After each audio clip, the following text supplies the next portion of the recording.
Uh, Today I want us to proceed with our calculus, of which we said is plus or minus 35 marks. However, today we are focusing on what we call power, power rule. And the power rule is plus or minus 10 marks. Right. Then for the power rule, let's look at our basics here, something that we did for grade 10, grade 9, grade 8, what we call exponents. Okay. But then on exponents, I want us to look at what we call definitions, whereby we were saying any number raised to power 0 is equal to 1. And if, again, I can give you something to say, if you have 100 exponent 0, any number raised to power 0 is 1. So that is what we know. And again, if you are given something like this, 1 over x to the power of n, if you want to take this one up, this will be 1, and x, we change the exponent, it would be minus n. Let me give you another example. Let's say we have 2 over x squared. Obviously this one will be 2, and x, if you take this one up, it will be minus 2, of which is the same as when you say if you have 2x to the power of minus 3, if you want to take this one down, the exponent here is negative, this will be 2 over x to the power of 3. So this is what you must know. This is a basic, this is what you did for grade 10, grade 11, and so on. Now, let me go back to our power rule now, because you have the understanding. Now, the power rule, that is when you'll be given something like this, a x to the power of n. There is something that I want us to take note here, that this n, it's an exponent, right? Obvious x is a base there.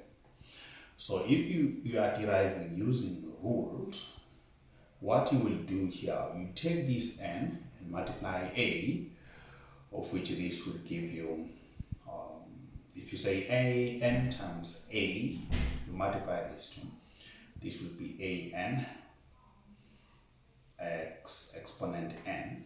What is important there is that after that you subtract 1. So that is what we call power rule. So that is your final answer. But what is important is that your x should be always a numerator, not the numerator, the denominator. Right. Now, let me give you one example. Say you have something like this, 5x. Now, how can you differentiate this one? You put the prime here, then obviously you have 1 there. You say 1 times 5, obviously this will give you 5. You put x there. What next? You minus 1. Obviously your answer here will be 0. And we know that any number raised to power 0 is 1, which means your answer here would be 5. So that is that. Now let me give you another example. Okay. Let's say now you have f of x equal to, let me say 5x squared.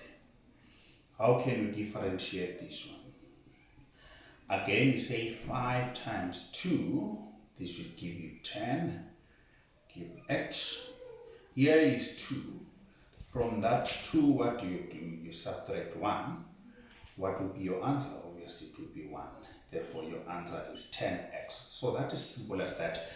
The last example, let me put g now. And let's say now you have minus 4x squared minus x. And we are deriving this one. You put a prime indicating that this is a derivative, of which is a gradient. What you do, you say 2 times negative 4, that will give you negative 8x. What do you do next? You subtract 1 there. Obviously, if you say 2 minus 1, that will give you 1. And we have exponent 1 here, and obviously the coefficient here is 1. You say 1 times negative 1, that will give you negative 1. However, if you say minus 1, that will give you 0. Obviously, any number raised to power 0 is 1, which means this is your final answer. Okay, let's stop there for today.